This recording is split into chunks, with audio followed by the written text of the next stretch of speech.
Egzodus hrvatskih ljepotica u smjeru istoka očito ne jenjava i da Irma, Lana i Marčela u potrazi za svojom srodnom dušom prešle su Bajakovo i sretno se skrasile u Beogradu.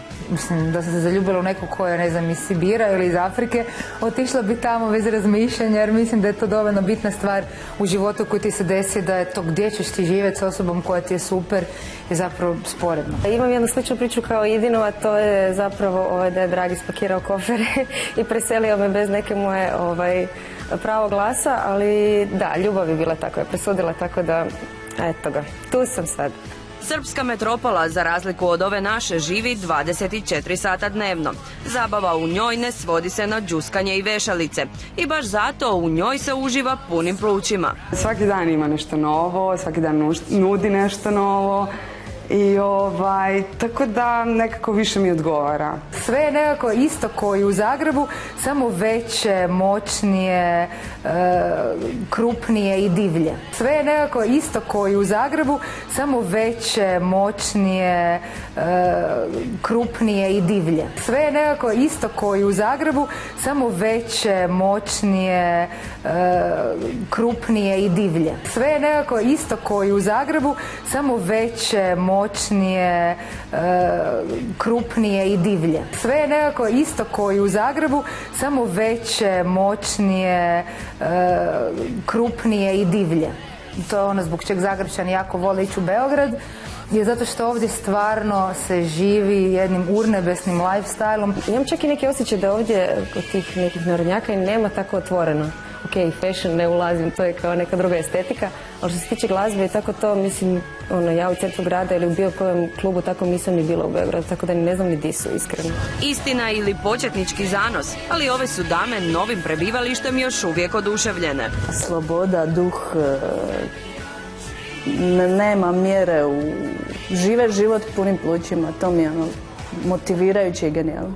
Beograd je stvarno, ako želiš se dobro pojest, popit, izljubit, mislim da je Beograd pravo mjesto i to Hrvati jako dobro znaju. A očito Beograd krije i prave alfa mužjake, koji prosto, rekli bi naši susjedi, obožavaju Hrvatice. Muškarcima je to jako seksi. Nekako isto koji u Zagrebu, samo veće, moćnije, krupnije i divlje. To je ono zbog čeg Zagrepčani jako vole ići u Beograd, je zato što ovdje stvarno se živi jednim urnebesnim lifestylom. Baš vole, svi su bili u Splitu u nekoj vojsci ili nešto, svi taksisti ili tako nešto.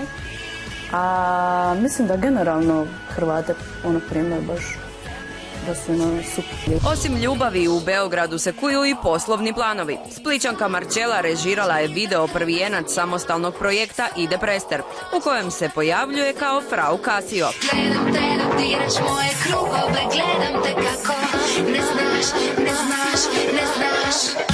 Svaki početak je težak, a to znaju i potencijalne srpske snahe. Bilo mi je čudno, nedostajali su mi prijatelji, nedostajao mi je i Zagreb, sve mi je bilo onako čudno, ali nekako brzo sam se ovdje snašla, upoznala nove ljude, grad mi je odgovarao, dakle, sjajno sve o svemu, ne idem nazad, dakle.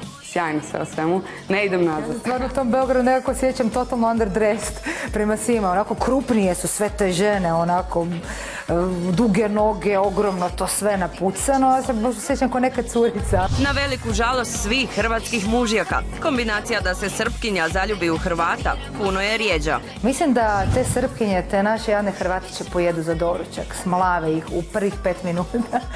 Te naše jadne Hrvatiće pojedu za doručak, smlave ih u prvih 5 minuta. Te naše jadne Hrvatiće pojedu za doručak, smlave ih u prvih 5 minuta.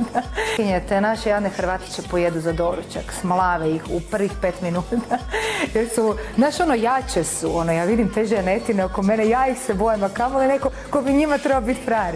Vremena kada je ljubav u Srbiji bila zabranjeno voće definitivno su iza nas. Baš poput nekog američkog kinohita. Potraga za pravim, to jest Nemanjom, Vukom ili Jovanom, počinje na samoj granici.